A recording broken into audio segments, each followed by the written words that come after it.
کہ صرف نبی علیہ السلام حکم دے سکتے ہیں ان 3 وجوہات کو چھوڑ کر بھی کسی کے حق میں کہ اسے قتل کر دیا جائے. باقی عام مسلمان خواہ وہ حضرت ابوبکر ہی کیوں نہ ہو 3 موقعوں کے علاوہ کسی کے لیے قتل کا حکم نہیں کر سکتے. اب مجھے بتائیں انہوں نے جو گستاخ رسول کی سزا نکالی ہے، وہ جو آڈیو لیک ہوئی تھی مفتی تقی عثمانی صاحب کی، وہ بالکل ٹھیک ہوئی تھی. 295C کا قانون صرف پاکستانی قانون نہیں ہے بلکہ یہ قرآنی قانون ہے کہ اللہ فرماتا ہے وَطَعْنُوا فِي دِينِكُمْ، تمہارے دین میں طعن کریں تو فَقَاتِلُوا أَئِمَّةَ الْكُفْرِ، تو کفر کے سرداروں کو قتل کر دو. تو اب یہ آیت کریمہ واضح 295C کے قانون پر دلالت کر رہی ہے، اور آیت کریمہ بتا رہی ہے کہ نبی کریم صلی اللہ علیہ وسلم کی شان اقدس میں توہین کرنے والا شخص سزائے موت کا مستحق ہے. اور پھر اللہ عز و جل نے سورۃ الاحزاب میں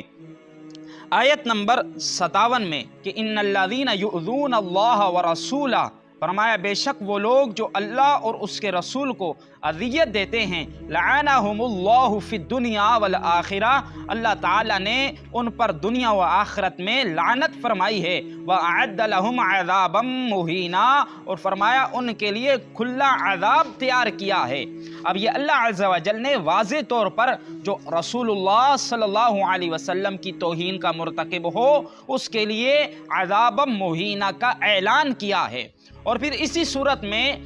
آپ 2-4 آیتوں کے بعد دیکھیں گے کہ اللہ تعالیٰ نے ایسے لوگوں کا حکم بیان کیا ہے.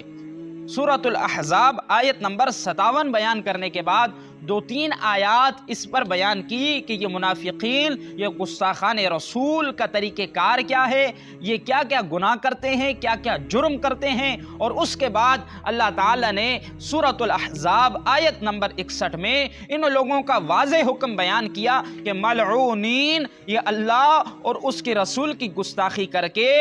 ملعون ہو چکے ہیں، اللہ کی رحمت سے دور ہو چکے ہیں. تو لہٰذا ان کا کیا حکم ہے؟ فرمایا اینما ثقفوا اخذوا، فرمایا جہاں ان کو پالو ان کو پکڑ لو، وقتلوا تقتیلا، ان کو چن چن کر قتل کر دو. تو اب قرآن کریم میں یہ واضح حکم بیان کیا جا رہا ہے کہ جو اللہ اور اس کے رسول کا گستاخ ہو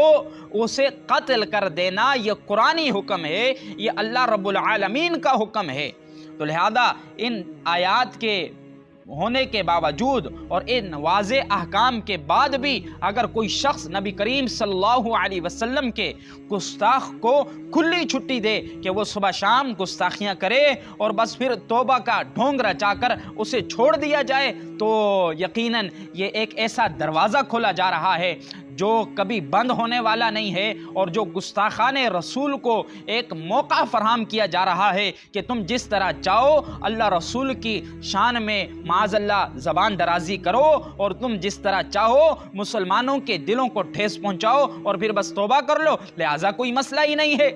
تو اب مرزا جیلمی، مرزا منگول جو ایک ابو داود شریف کی روایت پڑھ کے یہ ٹونٹ کر رہا تھا کہ دیکھو اس روایت کو پڑھنے کے بعد کہا کہ اب بتاؤ جو انہوں نے گستاخ رسول کی سزا نکالی ہے، مطلب یہ کہ یہ جو سزا لائے ہیں یہ کہاں سے لائے ہیں؟ حدیث میں تو بتایا جا رہا ہے کوئی سزا نہیں، حالانکہ جس حدیث پاک کو اس نے پڑھا اس میں بھی یہ واضح طور پر لکھا ہوا ہے کہ جو دین کا انکار کر دے، مسلمان ہونے کے بعد مسلمانیت کو چھوڑ دے، وہ سزا کا مستحق ہے، اور وہ سزا کیا؟ قتل کا مستحق ہے. ایسے بندے کو قتل کیا جائے گا. آپ وہ حدیث پاک پڑھیں کہ حضرت ابو بکر رضی اللہ تعالی عنہ کسی شخص سے ناراض ہوئے تو حضرت سیدنا ابو برزہ رضی اللہ تعالی عنہ نے حضرت ابو بکر صدیق رضی اللہ تعالی عنہ کی بارگاہ میں عرض کی کہ اگر آپ مجھے حکم دے تو میں اس بندے کی گردن اڑا دوں، میں اسے قتل کر دوں.